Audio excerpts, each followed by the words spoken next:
មកបងប្អូនថ្ងៃហ្នឹងមកជួបមួយខ្ញុំទៀតហើយក្នុងការធ្វើម្ហូបតទៀតហើយអញ្ចឹងឥឡូវនេះគឺជាសកម្មភាពខ្លះៗក្នុងការធ្វើម្ហូបរបស់ខ្ញុំតើបងប្អូនសាក់ទីមើលខ្ញុំធ្វើម្ហូបអីគេគឺថាមានសាច់ជ្រូកតិចហើយមានពពាយមានតសក់ទៀតបងប្អូនទាយមើលថាខ្ញុំបានម្ហូបអីគេខ្ញុំគាត់ថាម្ហូបហ្នឹងបងខ្លះធ្លាប់ធ្វើបងខ្លះទៀតអត់ធ្លាប់ធ្វើអញ្ចឹងបងអាចតាមដានថាតាខ្ញុំនឹងធ្វើម្ហូបអីឥឡូវខ្ញុំយកពពាយនឹងទៅលាងទឹកសិនបន្ទាប់មកដាំបាយហើយសាច់មែនតើថ្ងៃមុនដាំបាយលេងអីភ្លេចកាច់ឆ្នាំងចុះខំបងមើលទៅបើកឆ្នាំងបាយមើលមកហើយ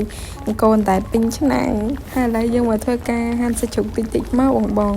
តោះទេយើងយកព្រះវិយោរបស់យើងនឹងយកមកហាន់បច្ឆិតមកដើម្បីទុកធ្វើម្ហូបពិសេសបងមើលហើយឥឡូវនេះគឺថាយើងដាក់ខ្លាញ់ហើយយើងចាប់ដាំបំពងខ្ទឹមរបស់យើងជាមួយនឹង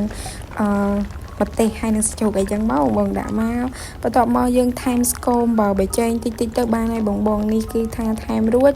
ខ្ញុំក៏ធ្វើការថែមម្រេចដែរមិញហ្នឹងដើម្បីឲ្យវាឈ្ងុយបងហើយឥឡូវយើងយកពពាយយើងមកឆាមកអាហ្នឹងគេហៅព្រះវិយោគឺឆ្អិនហើយបងឥឡូវមកតែញ៉ាំជាមួយនឹងខ្ញុំតើឆ្ងាញ់ឬក៏អត់ទេចាំមើលមាត់ណាបងញាក់សាច់តែម្ដងគឺថាស្រួយស្រាប់ហ្មងមាត់ញ៉ាំពពាយឆាហើយប៉ុន្តែចិត្តនឹកប្រហុកច្រាមជាមួយនឹងពពាយបន្ទាប់គ្នាឆ្ងាញ់ឆ្ងាញ់ប៉ុន្តែលើកនេះយើងមកញ៉ាំពពាយឆាសិនចាំលើកក្រោយយើងញ៉ាំប្រហុកច្រាមបងប្អូនចូលចិត្តមើលវីដេអូខ្ញុំធ្វើម្ហូបសូមជួយ like ជួយ share ជួយ comment ម្នាក់មួយផងណាបងខ្ញុំនឹងចេញវីដេអូជាបន្តឲ្យបងមើលទៀតណាបាយបាយ